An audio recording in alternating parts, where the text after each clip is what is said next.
안녕하세요. 저는 네오위즈에서 세이클럽이라는 인터넷 채팅 서비스의 기획을 담당했던 박마빈이라고 합니다. 우선 제가 해외에 있어서 이렇게 동영상으로 발표를 맡게 된 점 양해를 구합니다. 본 발표를 통해서 1999년과 2004년 사이에 짧은 전성기를 구가했던 세이클럽이라는 인터넷 채팅 서비스와 그 당시 등장했던 온라인 서비스들의 발전사를 되짚어 보도록 하겠습니다. 우선 세이클럽이라는 인터넷 채팅 서비스가 등장했던 1999년에 온라인 환경을 보면 우선 미국에서는 유명한 AOL, American Online이라는 PC 통신, 즉 다이얼업 접속 서비스 겸 컨텐츠 서비스가 크게 유행을 하고 있었고요. 이에 큰 영향을 받아서 한국에서도 하이텔, 천리안, 유니텔 같은 서비스들이 텍스트 기반에서 전용 클라이언트 기반으로 서비스를 옮기고 있었습니다. 근데 그때 당시 야후를 비롯한 글로벌 인터넷 서비스들이 이미 서비스를 하고 있었음에도 불구하고 상당 기간 동안 이런 PC 통신 서비스와 웹 서비스들이 공존하고 있었죠. 그 이유를 살펴보면 이 화면은 초창기의 다음 카페 서비스 화면입니다. 보다 인터랙티브하고 그 다음에 풍부한 컨텐츠를 보여줄 수 있었던 전용 클라이언트 기반의 온라인 서비스에 비해서 웹 서비스들은 그 당시 웹 브라우저에서 보여줄 수 있는 컨텐츠의 한계 때문에 훨씬 더 정적인 서비스를 하고 있었습니다. 그래서 저희 회사에서는 어떻게 하면 웹 기반으로 그냥 웹 브라우저만을 통해서 좀 더 실시간의 인터랙션이 가능한 서비스를 할 수 있을까? 쉽게 말해서 당시 PC 통신에서 유행하던 대화방, 채팅 서비스를 어떻게 웹으로 구현할 수 있을까? 라는 숙제를 갖고 있었습니다. 그걸 해결한 방법으로 여러 가지 기술이 동원됐는데 참고로 그 당시에는 AJAX라든지 또는 플래시라든지 이런 인터랙티브한 컨텐츠를 보여줄 수 있는 기술이 전무한 상태였기 때문에 당시 있었던 자바 애플릿, 그 다음에 자바스크립트 이런 기존의 웹 기반 서비스들만 이용을 해서 웹 서비스와 그 다음에 채팅 서비스를 연결하는 플랫폼을 만들었습니다. 그렇게 해서 등장한 서비스가 세이클럽이고요. 웹 기반이었기 때문에 큰 장점이 있었는데 바로 대화방 내에서 텍스트뿐만 아니라 HTML 태그를 허용해서 유저들이 본인들이 스스로 컨텐츠를 만들 수 있는 플랫폼이 되었던 거죠. 가령 이미지를 공유한다든지 아니면 그 당시에 유저들이 직접 라디오 방송을 한다든지 또는 거기서 노래방, 그다음에 게임, 롤플레이 게임, 그다음에 안에서 퀴즈방을 만든다든지 이런 식의 컨텐츠를 만들어서 놀기 시작했습니다. 그런 플랫폼이 사실 세계 최초로 있었죠. 웹 브라우저의 전용 소프트웨어 없이 인터랙션이 가능한, 실시간 인터랙션이 가능한 이런 서비스가 처음으로 론치된 이후에 폭발적인 성장을 하게 됐는데요. 서비스 시작한 이후에 1년 만에 동시 접속자가 10만 명이 됐습니다. 지금은 동시 접속자 10만 명인 온라인 서비스나 온라인 게임들이 많이 있지만 그 당시로는 매우 유의미한 큰 기록이었죠. 이렇게 기하급수적으로 사용자와 그다음 동시 접속자가 증가하면서 또 다른 큰 골칫거리가 생겼는데요. 바로 운영 비용이었습니다. 동시 접속자가 10만 명이 되려면 서버가 1000대 이상이 있어야 되는데 근데 그 늘어나는 속도가 당시 작은 벤처 기업이었던 네오위즈에서 감당하기에 굉장히 무거웠습니다. 이런 식으로 늘어나다가는 계속해서 이 서비스를 할 수 없을 것이다 라는 통보를 받았습니다. 왜냐하면 당시에는 인터넷 광고, 배너 광고 정도의 상품만 있었고 그걸로 벌어들이는 그 수익보다는 훨씬 더 지출이 컸기 때문이죠. 그래서 사장님으로부터 저는 6개월 안에 이 서비스로 매출원을 만들어내지 못하면 서비스 문 닫아라 이런 결정이 내려졌습니다.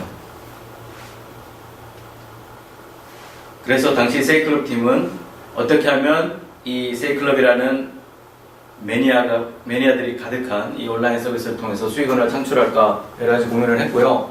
그 당시 벤치마킹을 했던 여러 서비스, 예를 들면 프리책이라든지 또 아이러브스쿨이라든지 이런 서비스들이 어떻게 해서 유료화를 하려다가 실패를 했는지를 살펴봤습니다. 그랬더니 일단 정액제 가입형 서비스들이 동작하지 않았고요. PC 통신과 달리 돈을 내야 될 이유가 없었죠. 무료 대체제가 많이 있으니까요. 그리고 심지어 커뮤니티 서비스에 뭐 파일 저장 공간을 늘려주는데 돈을 더 내라. 굉장히 리저너블한 요구이지만 유저들은 그거의 가치를 크게 느끼지 못했었고요. 또한 뭐 광고를 보면 돈을 준다든지 이런 뭐 예를 들면 골드뱅크 같은 서비스가 있었는데 결국 이제 광고 플랫폼으로서도 실패했고 그다음에 커뮤니티 서비스로도 큰 호응을 얻지 못했습니다. 그래서 저희는 세이클럽이라는 서비스, 온라인 서비스의 특성에 좀 더 집중을 했는데요. 다른 온라인 서비스와 달리 세이클럽은 실시간성이 있었고 그 다음에 어나니머스, 익명성이 강했던 커뮤니티죠. 그래서 자기가 실제 아이덴티티, 본인의 실명이라든지 본인의 실제 모습을 보여주는 게 아니라 대화명으로 존재하던 익명성 기반의 커뮤니티였습니다. 그러다 보니까 사실은 전혀 모르는 사람들 틈에 둘러싸여 있는 듯한 느낌을 받는 그런 환경이었죠. 사람들은 본인들이 잘 아는 가족들이나 친구들 앞에 나설 때보다 전혀 모르는 사람들 앞에 나설 때 좀 더 옷을 차려입게 되죠. 왜냐하면 그게 본인의 아이덴티티를 결정하니까요.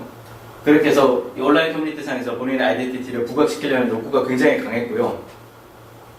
그 욕구를 상품으로 만든 것이 바로 이 아바타 서비스입니다.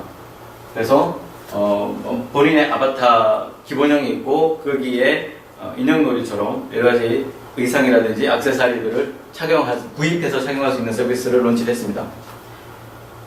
저희 내부에서도 이 서비스의 가격을 어떻게 할까에 대한 고민이 많았는데 처음에는 뭐 100원, 200원 이렇게 생각하다가 과감하게 3,000원, 5,000원 이렇게 가격을 책정했죠. 왜냐하면 어차피 몇 명 안 살 거고 살 사람만 사니까 그걸로 매출원이 되려면 가격이 높아야 된다 이런 결론이었는데 서비스 첫날 엄청나게 많은 사용자들이 이 아이템을 구입하면서 매출이 1억 원 정도 육박을 했죠. 깜짝 놀라서 유저들이 크게 반발을 이런 걸 왜 돈 받고 파느냐라고 반발을 할 줄 알았는데 아무도 그런 사람 없었고요. 다만 다른 문제는 이제 주 이용 고객들이 19세 미만 청소년들이 많았기 때문에 결제할 방법이 없다. 나도 이거 사고 싶다. 라는 사람들이 있어서 그래서 이것 또한 세계 최초인데 모바일 결제 서비스도 도입을 했습니다. 이거 도입하자마자 매출이 2배로 뛰었습니다.